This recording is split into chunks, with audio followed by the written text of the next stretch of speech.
Hi there. Back in November, Kit Harington appeared at London Comic-Con and said that his proposed Jon Snow spin-off project has been shelved indefinitely. So that's the end of it. I'm not going to report on this again for at least another 5 years until we get some credible hint about if he's trying to restart this. This is not a project being considered right now. It's not close to green light. There aren't writers working on it. The one thing that made me consider it worth talking about was last year when Harrington proposed it and he said he actually had writers brainstorming on it. But they're not working on it anymore. It has been shelved indefinitely. That's the point of this whole video. I don't have any more info to give. It's the end of it, and this is this year-and-a-half long saga of the clickbaiters who didn't really care about this, just wanting to yell about it. I don't even think it was fanatics who wanted to undo Season 8, because you can't have... There won't be a Season 9. They wanted it to be Season 9. Eventually, it was just clickbaiters and auto-generated content trying to get attention. So I'm doing this as an audio-only podcast. I'm reading off a script, but that is the whole point. The rest of this is just me criticizing the meta-level experience of this, of all of this clickbaiting. And also, this is officially the end. This is the last word on it. I know I have like 5 pages of notes here, but I will not be reporting on this ever again. Officially, we are not considering this among the list of projects that are being even considered. So this is the final coda, epilogue, last word on... We were kind of toying with the idea of a Jon Snow thing. Any more than someone right now seriously talking about a Long Night prequel, the Long Night prequel. I know, like, Martin has said he never wanted to make a Long Night thing, and I think as an animated anthology, you could do, like, specific stories from that, and it's like a Histories More thing. Not the specific show. Oh, let's take another crack at the basic idea. Everything we've heard about that Long Night prequel pilot was insane. That they were willing to take a $30 million loss on it. That's not a thing. If they do a new one, it'll be from scratch.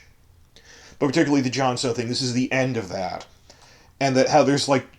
Well, there's more than 2 different fandoms. There's the hype fans, the actual story fans, and then people just trying to make a buck off of this. Which frequently overlaps with the hype fans, but... Just to give you the info on the whole thing. This is the last word. We get the last word. They do not. We're still here. After all of that blind hype, Watchers on the Wall shut down a couple of months ago. WatchersOnTheWall.com, who kind of got some of their attention with this, but they weren't even one of the major ones hyping this. They were winding down in general. The book fan sites that were here before the show are still here. One day there will be a faithful A Song of Ice and Fire adaptation that reboots all of this. This is just our bad 1970s Lord of the Rings cartoon by comparison to the real movies. Backtrack. Harington actually said this back in November, London Comic-Con. Why didn't I report on it at the time? Well, I was going to, because a lot of news came out that they were starting the casting process on the live-action Dunk and Egg spin-off. And so then I launched into a series of things about Dunk and Egg, which we found that out like last week of October, so it took me through mid-November. Then we heard this, and I did make a pretty thorough video, I'm going to link it at the end, please check it out, talking about, look, these are all of the spin-offs in active development that we actually know about. And just as I was finishing that up, the teaser trailer came out, so I had to drop everything I was doing by December 2nd, and it was Christmas. So here I am, Christmas break. This is an immediate follow-up to that last video. I was intending to make this when I made that other video. What did I say in that video? Well, I was yelling about how people weren't paying attention, that we knew what spin-offs were in development means something specific. It means either greenlit, writers are attached, rarely will entertain the idea that, well, there was a formal pitch. A pitch is like a 100-page document. There is a process to this with measurable goalposts. And even, well, it's that whole Hollywood thing beyond this. Oh, well, he expressed interest. That means it's in development hell. But They said all the spin-offs they're considering back in April, when they greenlit Dunk and Egg, right before the writer's strike. George R. R. Martin spelled it out more clearly in his blog. I think people just weren't paying attention because of the strike, short attention spans, it's been a long time. Then post-strike, Martin gave a very prominent video interview saying, it was a podcast, but he was on video saying, yeah, there's 8 other spin-offs besides House of the Dragon in various stages of development. Because it was his first big post-strike interview saying everything's starting up again. And then he had another blog post saying these are the things we're kind of talking about, where he mentioned by name, apart from House of the Dragon, there's Dunk and Egg, and I'm talking with the writers on Nymeria and Young Corlys, the Voyages of Young Corlys. That's 3 things right there. And he just count on your fingers. There's 8. Oh, there's 8 things? Well, yeah, we have like a wiki page on this. I wrote with my own hands a lot of it. That we know, like, the 4th one, probably that we had big leaks in, like, Variety, that they're talking about a Targaryen conquest thing. That's not as sure as the Young Corlys and Nymeria stuff, but I don't think that the various stages, that whereas Young Corlys and Nymeria are going to be greenlit soon and come out 2 years from now because they need to film them, we think they're discussing that they want to do a Targaryen conquest theatrical movie as like a backdoor pilot to the Targaryen conquest show going through the time of Maegor.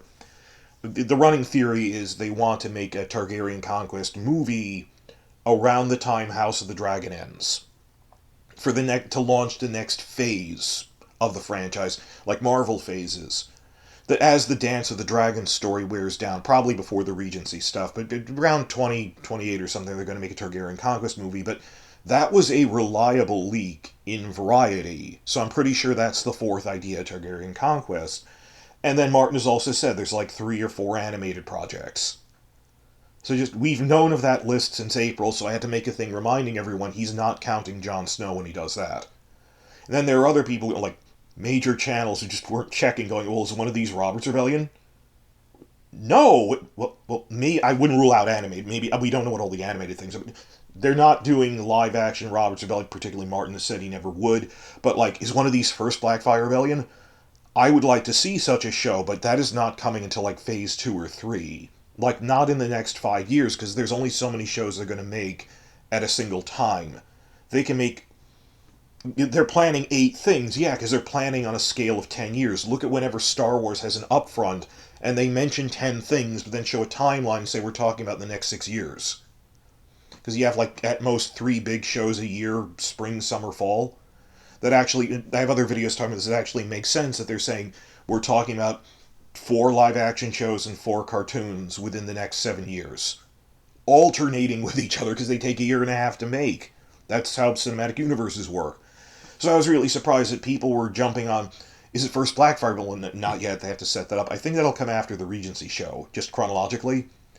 But people going, is Jon Snow one of these? And just counting off, it isn't.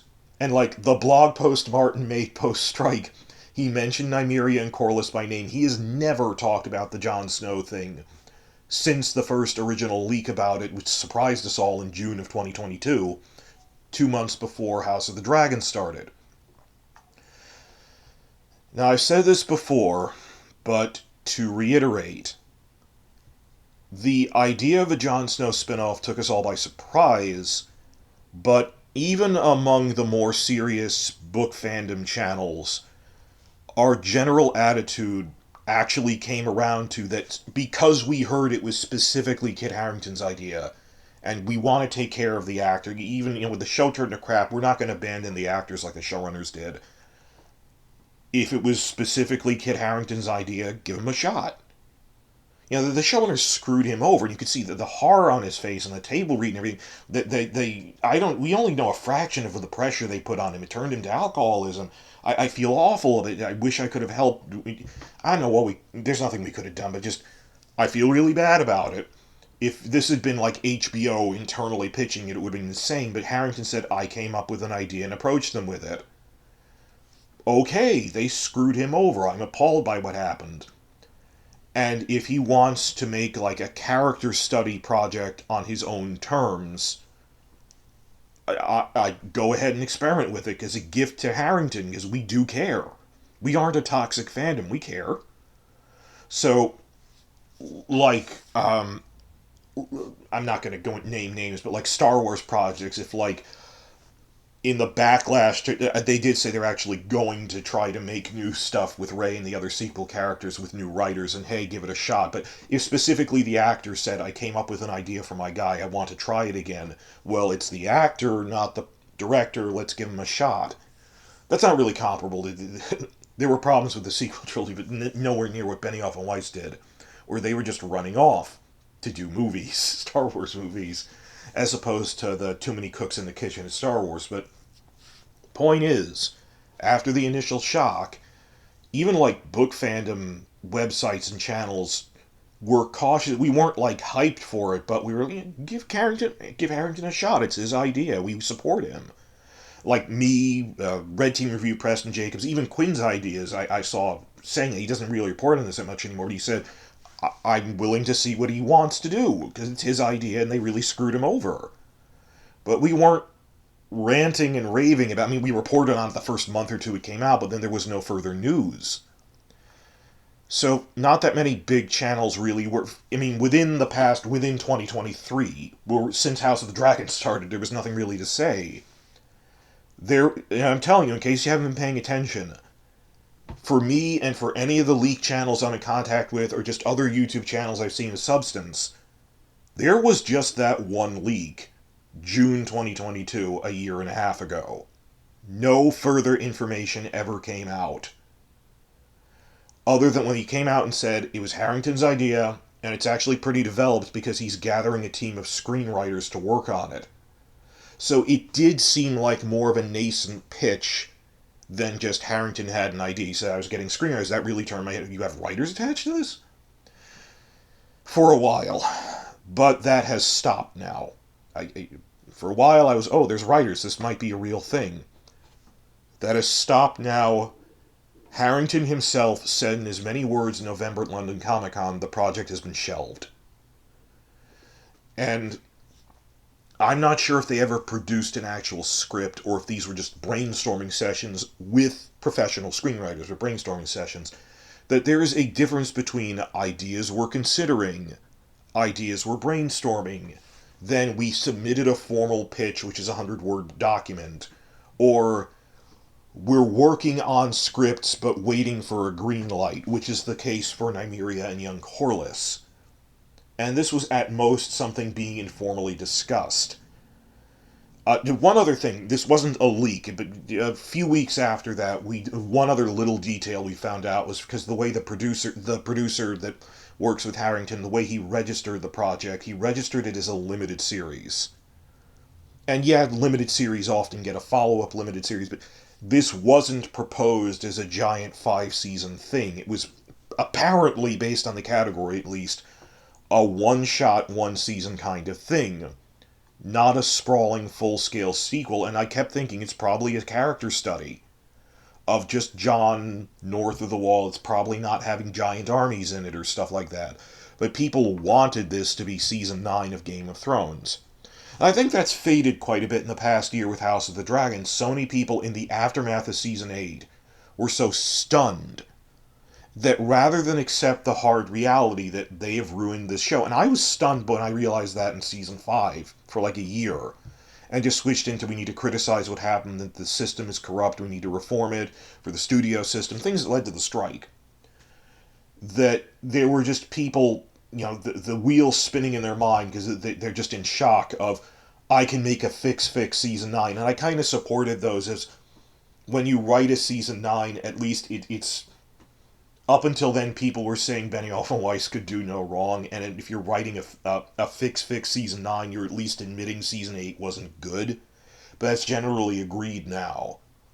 That, no, next season will be better. People going, I can make it better. And at least that's a backhanded criticism, but they're not really going to make that, you understand. That this can't be fixed. But when people do, it's just a way of saying this was terrible, there were things you could have done better. But then I see people latching onto it and they will do that. They won't. It's already ruined. But that this wouldn't be a Season 9, and I'm talking about me rambling in this podcast, is the clickbaiters they're not even hype anymore, it's just they know they're lying. The clickbaiters who wanted this to be the return of Season 8, when it was easy money to make empty theory videos. That in contrast, what I said before was my suspicion is that, getting back on track here, my suspicion is that Harington wanted to make a character piece in the style of the final Wolverine movie, Logan. This distant finale, smaller scale, giving him a better send-off than X-Men Origins Wolverine. And if he talked with George R. R. Martin about it, which he said he did, I suspect it was basically, I said this months ago just because it was a year ago, let me reiterate. I originally wanted this to be a 10-minute video, but I realized the last time I talked about it was a year ago, and this is the last time I'm ever going to talk about it for 5 years. So this will be as long as it needs to be as an audio-only podcast, just as the final word on it. That if he talked with Martin about it, I suspect his plan was basically, in the style of Logan, basically a riff on The Last Defender of Camelot, which is a TV adaptation that George R. R. Martin made of Roger Zelazny's famous short story, which this was the first thing Martin ever wrote a script for television. For the 1980s Twilight Zone was an episode that was an adaptation of Roger Zelazny's novella The Last Defender of Camelot short story. So it's very near and dear to him, and the plot is that what if Lancelot magically lived 1,000 years to the modern day? He's an old man, but he's healthy, and he was cursed to live forever, and then Merlin wakes up from 1,000-year slumber, only for Lancelot to have to tell him, magic has gone out of the world, people don't need kings and wizards to rule over them, they have their own leaders, our time has passed, we don't need to interfere anymore, it would be dishonorable to. And I remember Camelot, I remember all these things, but the golden age is past, we should accept it and leave. Merlin, however, wants to take over the world with magic and kings and wizards and set things right again. He refuses to let go. So he magically brings a suit of armor to life, challenges Lancelot to a duel with it at Stonehenge. And Martin has all these jokes about how you could have, they were supposed to fight on horses. Look, you can have horses or Stonehenge, but not both. And that the budget was bad, that one of the stuntmen lost a nose during that because they weren't wearing helmets. That's where he gets that joke from, is from his horrible experience writing this. It's a good episode, I've seen it. And it's tragic that Lancelot manages to win, but it's that he stayed true to the spirit of that he remembered. It's like the way Lord of the Rings ended, that the magic went out of the world, but we won't... You could either take the One Ring and have magic still in the world, but be a tyrant, or throw the ring away, the 3 rings of the elves don't have any power anymore, but the elves, Galadriel, and everyone leave, going, we left the world a better place and won't have magic in it anymore, of our kind of magic, but we stayed true to ourselves and did the right thing. Kind of like that. It's this bittersweetness that there's just people now, and there's politics as usual between humans, and magic went out. And so Lancelot just walks off and finds Camelot again, but that age has passed. Very dear to Martin, with his themes of the passing of an age and romanticism with a capital R, that this is past. I think they'll do that with Jon, as I call it in my head, the last defender of Winterfell. That because Jon is an undead immortal now, he's a Firelight. Remember how the TV show kind of forgot about that? That there's no ill effects to him being like Beric Dondarrion, who isn't really alive. He's like a scarecrow that's been animated. That I think what Harington wanted to do was a small-scale character piece of just Jon living in a village or something centuries later in isolation, and a character study on him. For some reason he comes into contact with people again, not for a war, not for any big story, but just to check in on him and see how centuries later it's just politics as usual in the Seven Kingdoms. It's not modern like there's televisions and cars, just it's hundreds of years later and people have forgotten that magic was real and that dragons were real, and that he's one of the last people who really remembers that because he's this immortal wanderer like Maglor from Silmarillion. And I think that'd be bittersweet, of just having someone left who remembers what the world used to be like. I actually think it's going to be Bran as the new three-eyed raven in a tree at the end. I don't think he'll be king. I think he'll be king of Westeros. I think he'll be king of the magic people, but that's a whole separate thing. So I can even see that working from the perspective of a book fan of like it's an epilogue. Have a distant epilogue showing John thinking on all the people he lost and the world that was left behind as the magic left. It might even be similar to what the books will do. We don't know. I mean, because John does get stabbed in the books, he will come back as a fire wight. Presumably, he won't go on to have children or anything, or just be a king who lives in his time and then dies. He will probably go wandering north of the wall. In the broadest of strokes, I think that'll happen. The TV show didn't do it well, by any means, but okay, that's what they're going to do. And comparing again to Wolverine, time travel does exist in this world, so I hope that what they're going to do is like what they did with Days of Future Past, where it would end with him having an in-universe time travel reboot. It doesn't need to make sense in-universe. It's a wink to the fans that literally 20 years from now, I think they're going to try to make a new, rebooted, book-faithful adaptation of A Song of Ice and Fire. And to spell it out for you, I don't think House of the Dragon and these other spin-offs are prequels to Benioff and Weiss's Game of Thrones. I think they're prequels to the as-yet unproduced, faithful A Song of Ice and Fire adaptation that they're building up to on a scale of the next decade or two. And again, point to X-Men. X-Men, other comic book movies do that when they have reboots, that X-Men shifted to prequels. But you can't really say X-Men First Class was meant to be a prequel specifically to X-Men 3, but to the general main timeline of the X-Men story in general, anticipating a reboot, which we got in Days of Future Past. So, and people go, oh no, we need to think of an in-universe reason. You can't save the Game of Thrones Benioff and Westeros continuity. There was already a soft reboot with House of the Dragon. It's just not obvious because it's a prequel.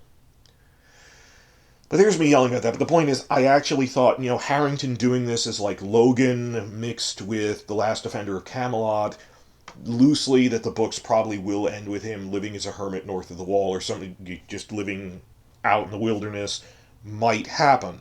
And just him reflecting on that the world is past.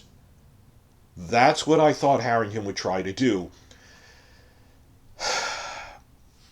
Then you get all of the clickbaiters who wanted none of that, who were imagining a giant war story sprawling across all of Westeros and parts of Essos, with armies in the hundreds of thousands, that, Jon's going to come back, and he's going to lead the North in a war against a resurrected Daenerys, and then they'll fight the Dothraki, and then Arya will come back from another continent with another army. It's just, you're playing with your toys, aren't you? Or you're just empty hype that you are not an expert. And everything that happened. The point is, drink of water here. Sorry, I'm doing this all live in one take. The clickbait channels, hearing all of this,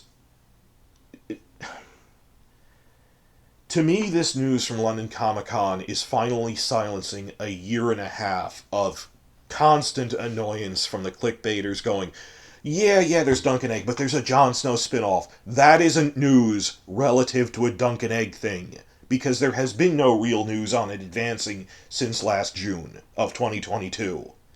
And it was, okay, we were all reporting this on June 2022, but June of 2023, when there wasn't a lot of news or between filming leaks on House of the Dragon Season 2, House of the Dragon Season 2 filming leaks are news.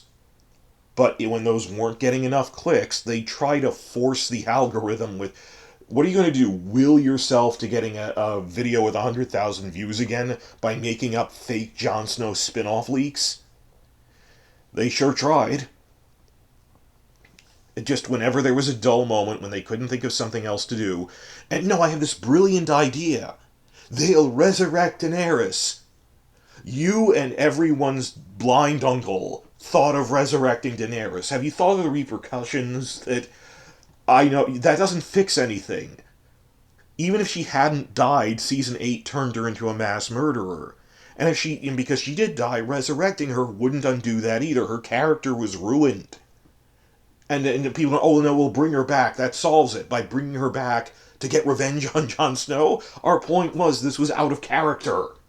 that you destroyed the character much as you destroyed Stannis, or even Sansa, really, or the Dornish. Just the character was ruined, and you can't undo that. Because that's what strung people along seasons 5 through 8. The promise of next season will make it better, rather than admit it has been ruined, irrevocably. That just summer 2023, I've still been seeing there's a Jon Snow spin-off coming. And not just speculation on it, but people claiming, and you know who they are, claiming, no, some guy sent me leaks through Twitter DMs. And it's always Twitter DMs, never Instagram DMs, or Twitch or Discord or something. You can tell they just, as a phrase, go, oh, Twitter DMs. Really? Not through any other sources. They're making it up. That you, and not only you, and none of the dozens of other major channels that might have been following this, no one is sending you stuff, and you are repeating them as if they're true, because you want attention. If you made good content, you'd get attention, not by clickbaiting people. And then the clickbaiters, if you're searching on a daily basis, or through YouTube for House of the Dragon news in the past week, Game of Thrones news the past week, this stuff crops up a lot, and it's annoying, but it will never truly hit Season 8 levels of million-view videos again. Because it doesn't drive subscriber counts. That's where the real growth is. That I've seen clickbait channels that have gotten, even through Season 1 of House of the Dragon, didn't get more than a few hundred subscriber gains. It's because you make up fake news. People realize this and aren't coming back. You're hurting yourselves more than I ever could. And it's annoying to us, but ultimately it is self-defeating. That's why I'm not really invested in fighting them anymore, because while annoying, it's not going to achieve anything. How many times have you heard someone say, this summer alone, a year after we heard anything solid because they were bored, hey, some guy sent me Twitter DMs that there's a Jon Snow spinoff coming, and he'll fight Daenerys in it, and the Night King will come back, and let's throw young Griffin there, and so will Arya. These aren't even hype reporters who love the celebrity culture that they built up. Kit Harington as Jon Snow to win Emmy Awards. They want clickbait for views, for money.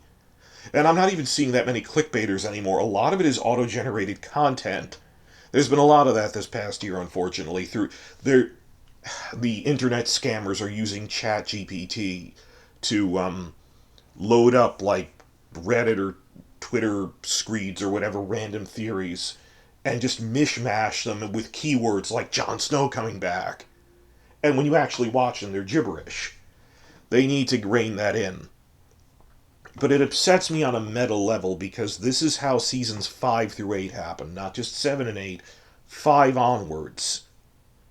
That once the conservative ballast of the book fandom left in disgust after season 5, which they shouldn't have, they should have stayed to criticize it, there was a brain drain. That when you lost all the critics, all the guardrails were gone. That anyone could make up a crazy theory and call themselves an expert. That was fun. That they aren't playing the same game we are. That making up an entertaining theory was the point. That it wasn't even the actual TV show, but the meta-level game, the meta-level experience of, I'm having so much fun making theory videos in the lead up to season 7, more than this was a terrible season and the character arcs make no sense. So of course season 8 was bound to happen, because these are the people that led to that. And I keep thinking of that phrase, the song from the books, men who are small will never stand tall while giants still roam the earth.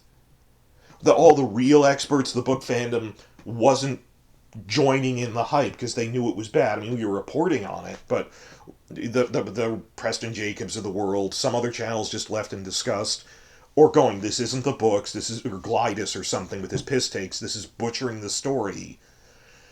More positive ones that were feeding the hype got a lot of views, but that era is over now.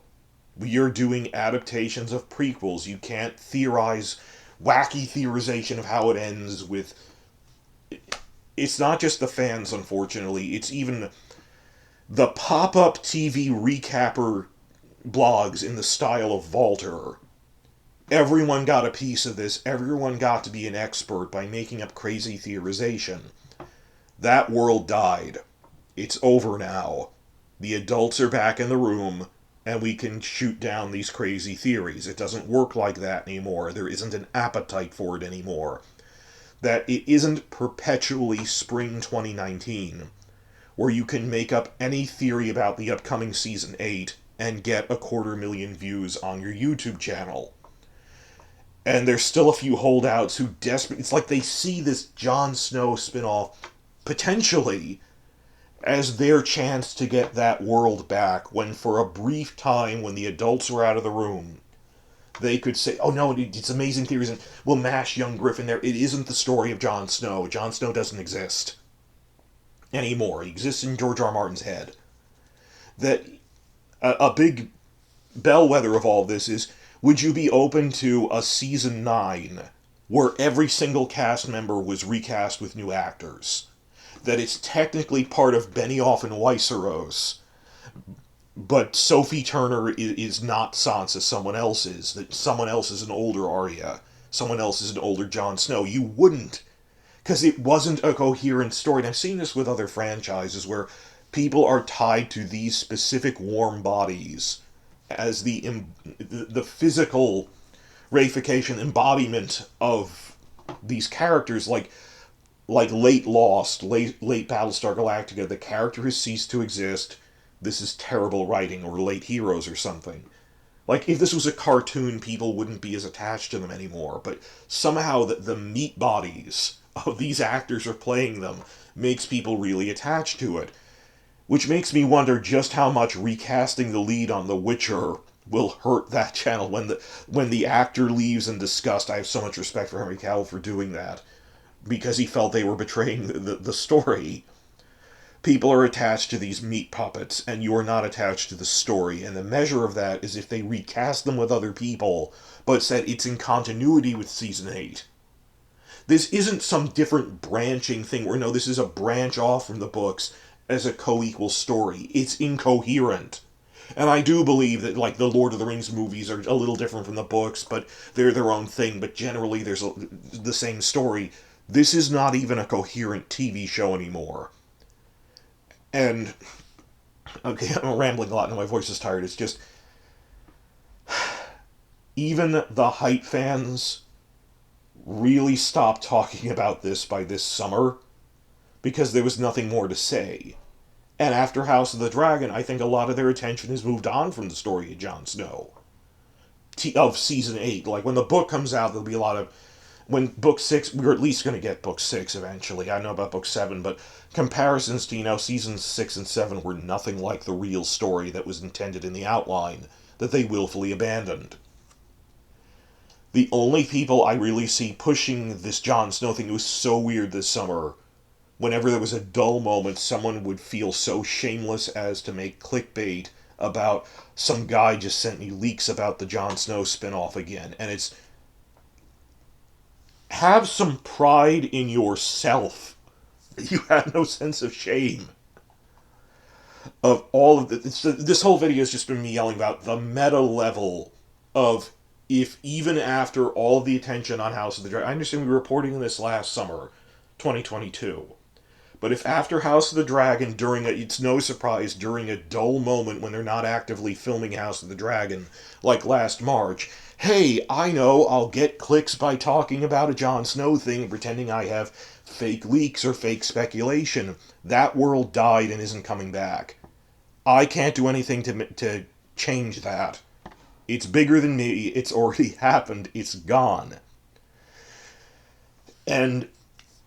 yes, it was big news that Kit Harington was at least interested in this. I don't blame people for reporting on that, but it's over, guys. It's not going to be in development. I'm not going to go a full hour on this. I don't have the stomach for it. Just, what else is there to talk about? So this is more for you guys. Tell me in the comments your experiences with people clickbaiting a Jon Snow spinoff, long after there was any real news of substance about it, and all we knew was they were considering it, not what they were doing. And the meta-level thing of, even if you combined leftover book storylines, like some people said, oh, we'll have him fight young Griff. He doesn't do that in the books, and even if he did, it would be in such a different context as to be meaningless. That then it isn't the story of Jon Snow, as in this meta-level thing of, as long as Kit Harington is on screen doing it, they think this can make up for things. And this has happened in other fandoms of just how many times can you truck him out and that it won't fix everything. Now, on the other hand, even the serious channels like me were saying, we look forward to Harrington's idea, it sounds like a limited series, we think it's a Logan-style character study. The rags and remnants of the hype fandom who thought we'd been defeated, all the serious, attentive viewership, to just abandon the franchise after Season 5, cat's away, mice comes out to play. The children, the mental children overhyping this. Most of them gave up, thankfully, but there's one or two, the word I'm thinking of is an echo. The rags and remnants and latching onto that echo of how the buzz you felt making fake theories in Season 7. We're going to have checks and balances and fan infrastructure again to make sure that world never comes back. Again, I would look forward to Harington doing this in the future. But it's not going to be Season 9, and it is not going to fuel your views on YouTube. Look at how little the subscriber counts are actually going up for things hyping this. Most of it's auto-generated AI content anyway. We're going to have to work together with YouTube administration to weed out the auto-generated stuff, but point of this video is this is the last time I'm going to talk about this, probably for 5 years. Not just in a standalone video, but in any video. Kit Harington said at London Comic-Con November, the project has been shelved, and he's open to coming back. But I saw, I'm not going to name names, I saw clickbaiters reporting on the London Comic-Con thing in the past month, literally fixating on, Harington said, I'm open to coming back. That means he is coming back. It's been greenlit. It's just, is this what the internet has turned into, where everyone has their own echo chamber? And do they honestly believe that? Or it's that they're clickbaiters trying to get you to believe that? I don't even know anymore. They're like, of course, when they ask, like, Sophie Turner or Maisie Williams or even Gwendolyn Christie, hey, if they ever did a spin-off, would you come back? And they politely go, well, I'm open to it if I see a good script or something. This somehow turns into people's minds, and it's been greenlit. Or, it's under discussion. There's like a Simpsons episode I remember where it's not a great one, but it's where he meets Alec Baldwin, Kim Basinger, and Howard, and he's with various directors, and there's this thing where he goes, oh, he's working on my script. I made a movie script where a guy has to travel back in time to save his best friend who's a talking pie. And Ron Howard goes to him, I'm not directing that. I thought it was a terrible script. And he goes, well, Ron Howard, he's talking about him in the third person, even though he's standing there. Well, Ron Howard isn't officially greenlit, but he's expressed interest. No, I have not. Like, the way they haggle down like that, where they go, well, the Jon Snow thing hasn't officially been greenlit, but they've expressed some interest. You are trying to fool us, and it's not working. That this is something we're going to have to check people, now that we're in a development cycle again. This happens every time. Last time we were developing other spin-offs, people weren't paying attention because Season 8 was so bad, people weren't looking at there's this rival spin-offs, The War of the Five Pitches. It's going to be a process where we're instructing people through fan infrastructure over and over again. These are the projects that are greenlit but yet to film. Dunk and egg. These are the projects which they have ordered scripts but haven't officially greenlit yet. Nymeria and Young Corliss. Ideas they're toying with, but not in this phase. This type of stuff Star Wars and Marvel franchise has to deal with. When we say there's 8 things in development, we mean in different phases. That I have officially, as of this video, as of Harington's comments, I have struck the Jon Snow project from the list. I will never even mention it again in another video as part of a formal list of, because we know it isn't. I'm not saying I wouldn't like it. I would look forward to if the end of Phase 1. I think when House of the Dragon ends, when they're thinking of the next set of spin-offs after that, 5 to 7 years from now, Harington might suggest this again. And I'd actually be supportive of him. Not because I think it's the story of Jon Snow. The story of Jon Snow... Benioff and Weiseros Jon Snow ceased to exist after Season 4. It's a series of It's a montage of awards pandering scenes for Harington. He doesn't exist anymore. There is no redeeming it other than through a hard reboot, played by a different actor, in a new adaptation 20 years from now. If Harry Potter can get a new TV adaptation when it doesn't really merit one, so can we.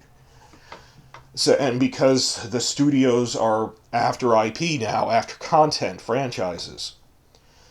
So, this has been a very weird saga of it stopped being funny when people were talking about baseless speculation and fake leaks on this in 2023 after House of the Dragon when there was nothing to talk about.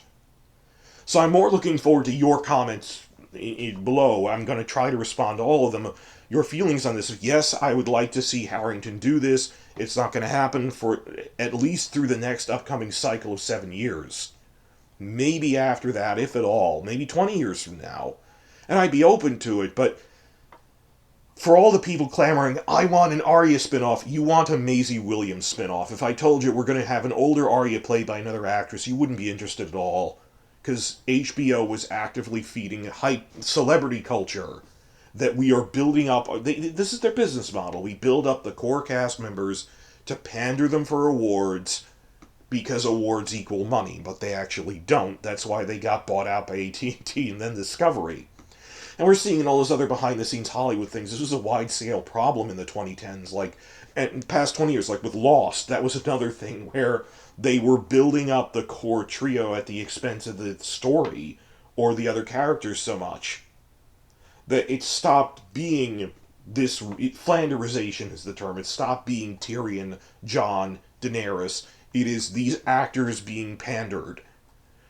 And while people are just starting to come around after House of the Dragon Season 1 to the idea of there's still life in this franchise, Winds of Winter will come out, if nothing else. I don't know if we're going to get book 7, but there will come a point where the next book comes out, it is drastically different from what the TV show did. The TV show wasn't trying to be a TV show. We have in print them saying, we went to HBO, said we have no intention of doing the 10 seasons it deserves. We are going to truncate it to 7 seasons in a movie and run off to launch our Star Wars movie career. And they said, screw you, we're not going to do this as a movie. We never do that. This is in print that they were not legitimately attempting to tell a coherent story. And there's so much empty buzz around Jon Snow, oh my god, it's Jon Snow versus...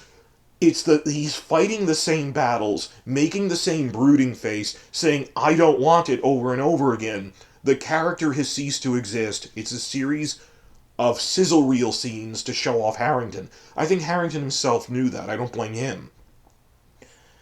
But just like with Joss Whedon, there's going to come a point where all of this comes out and we have to deal with the legacy of these... Some of the actors were in on it. Some of them were pretty devastated by, you ruined my character.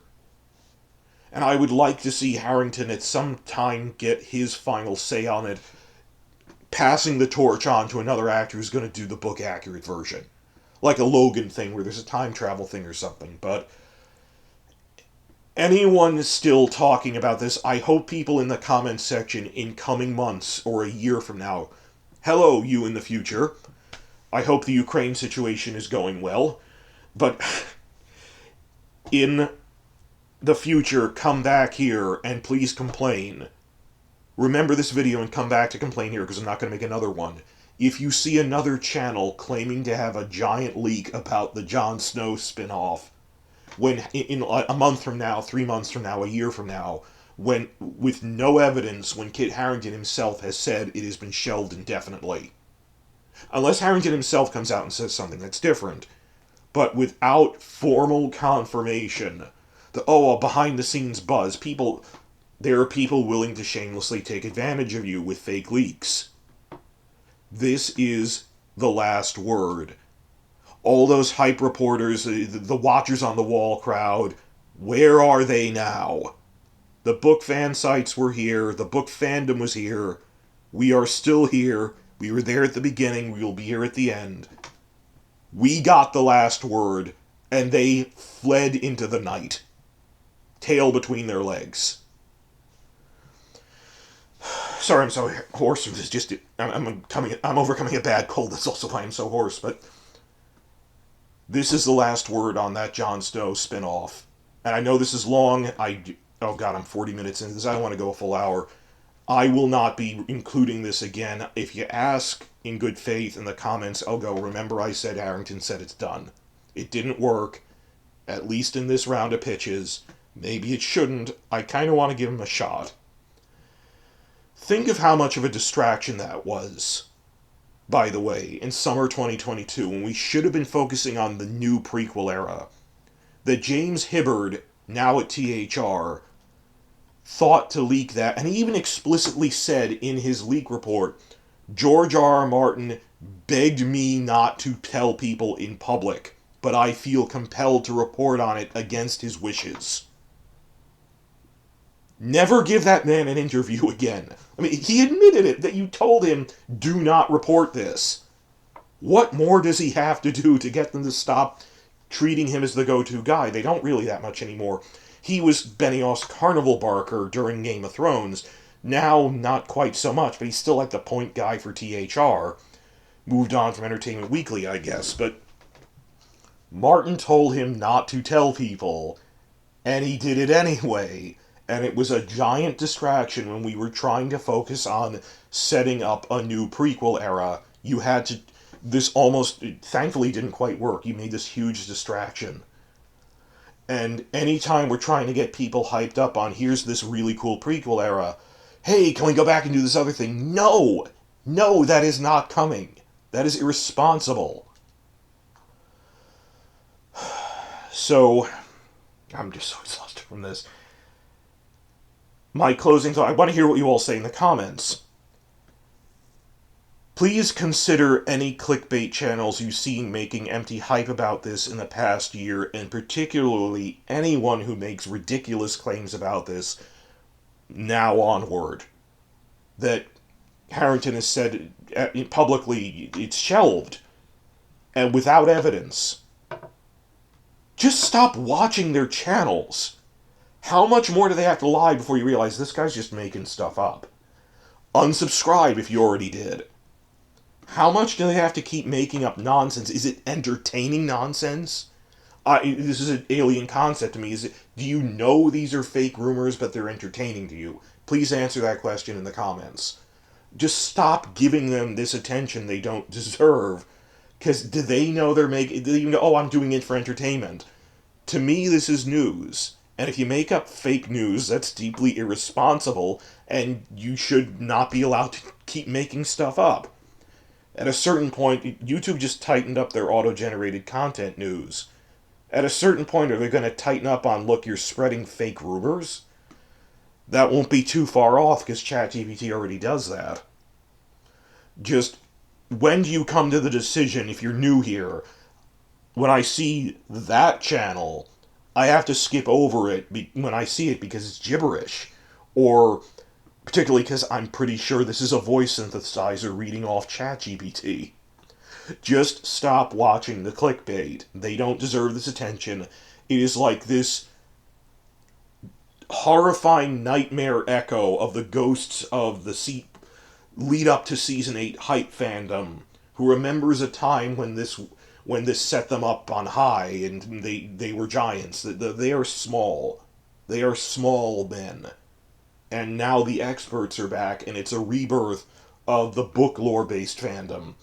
Hand in hand with this, it works as a TV show. House of the Dragon is a faithful adaptation. That world isn't coming back, and there's just one or two bad ghosts who are holdouts who will wither away from this. Not from my doing, but because, while the clickbait is annoying, clickbaiting Jon Snow spinoff didn't ultimately work. It didn't make Season 8 viewership numbers come back. And it's turned off a lot of viewers from subscribing to your stuff. So we have to clean all this up. Obviously, it's the off season and no one expected season 1 to be a hit, but as this franchise continues with book faithful things, we will be rebuilding the fan infrastructure, preventing clickbait like this from happening again. I do look forward to if Harington suggests this idea as like an epilogue thing, tying in with other stuff 5 to 10 years from now. But this is the last time I'm going to include it as anything. It was an idea that was floated and dropped. This is the end. We got the last word.